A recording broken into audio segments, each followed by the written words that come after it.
আসসালামু আলাইকুম, hello everyone, welcome back again with another video.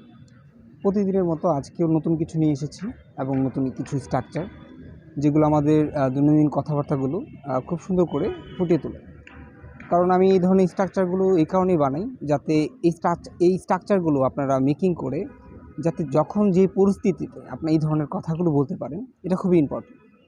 তো চলুন আজকে যে স্ট্রাকচারটা নিয়ে এসেছি, তিনটা স্ট্রাকচার। এটা হচ্ছে ফুলিশ, ওয়াইজ এবং হচ্ছে রং। এগুলো হচ্ছে অ্যাডজেক্টিভ।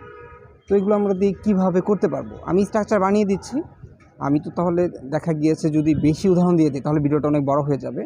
আমি জাস্ট প্রত্যেকটা স্ট্রাকচারের উদাহরণ দিয়ে দিচ্ছি যাতে আপনারাও বাসায় বসে নিজে লিখিগুলো করতে পারেন, ঠিক আছে, রাইট ডাউন করতে পারেন। তো চলুন আমরা কিছু বলে নিই যে এটা কীভাবে ব্যবহার করব। অনেক সময় আমরা বলে থাকি যে তোমাকে বিয়ে করা আমার বোকামি ছিল, যে তোমার সাথে কথা বলা আমার ভুল ছিল, ওই জমিটা কিনা আমার বুদ্ধিমত্তার পরিচয় ছিল তখন কিনা। তো এই ধরনের কথাগুলো কিন্তু আমরা অনেক সময় আমাদের কনভারসেশন করার সময় করে থাকি। তো চলুন আগে এটার এই স্ট্রাকচার বানিয়ে নিই কীভাবে করব এই ধরনের কথাবার্তা।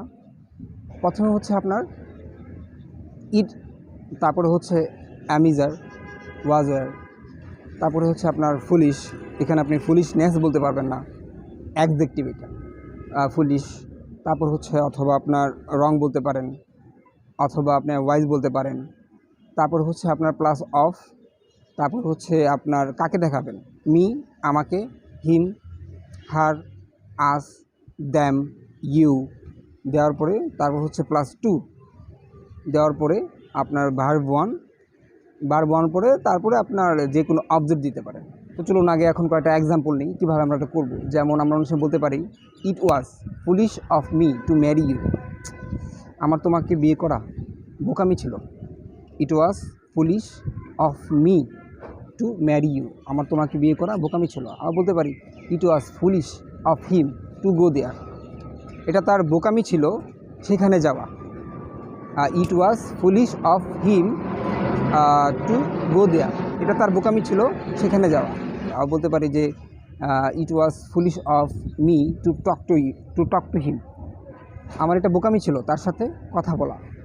আবার বলতে পারি যে ইট ওয়াজ ফুলিশ অফ হিম, এটা তার বোকামি ছিল to cook this kind of food, এই ধরনের খাবার রান্না করা, এটা তার বোকামি ছিল। আচ্ছা, এবার যদি আমরা এটাকে আপনার ওয়াইজ দিয়ে করি তাহলে কি, ওয়াইজ শব্দের অর্থ সেখানে জ্ঞানী বলতে পারেন, বুদ্ধিমত্তা বলতে পারেন, আক্কেলমান এরকম হতে পারে।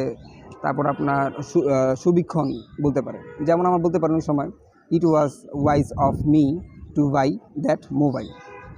মানে এটা আমার বুদ্ধিমত্তার পরিচয় ছিল যে ওই মোবাইলটা কেনা, ঠিক আছে। আমি বলতে পারি যে it was wise of me to marry him. এটা আমার বুদ্ধিমত্তার পরিচয় ছিল তাকে বিয়ে করা। আর বলতে পারি যে it is wise of me to buy this car right now. এটা আমার বুদ্ধিমত্তার পরিচয় এখন, মানে গাড়িটা কিনা। আর বলতে পারেন যে it was wise of me to go that party. এটা আমার বুদ্ধিমত্তার পরিচয় ছিল যে সেখানে ওই অনুষ্ঠানটাতে যাওয়ার, ঠিক আছে। আপনি এটা এরকম বলতে পারেন। আবার যদি বলতে পারেন যে রং দিয়ে করেন, ইট ওয়াজ রং অফ ইউ। এটা তোমার ভুল ছিল টু কোয়াইট দ্যাট জব। ওই চাকরিটা ছেড়ে দাও, তোমার ভুল ছিল। তারপর আমরা বলতে পারি যে it is wrong of me, এটা আমার ভুল টু কল হিম, তাকে কল করা এটা আমার ভুল।